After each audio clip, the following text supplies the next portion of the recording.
Between 1989 and 1992, the nonprofit group, the Friends of the Carousel, brought the beloved 1912 C.W. Parker Carousel back to life.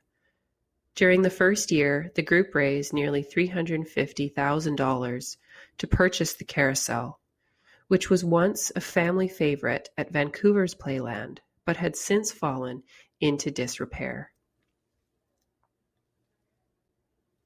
Full-scale restoration work on the carousel began in January 1991 and was finished by the following end of year in December 1992.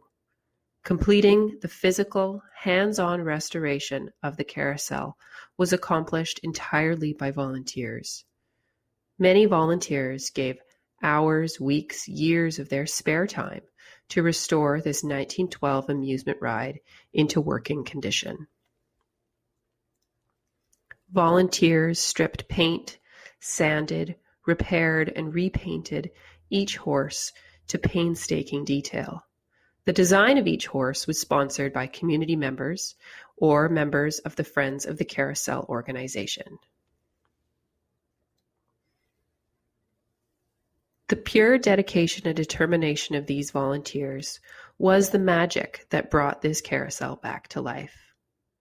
The love put into the carousel by the volunteers is still palpable today, evident in how smoothly it functions mechanically despite such heavy use 30 years later. We are all grateful to the work they did, so we can all enjoy this family favorite at the Burnaby Village Museum.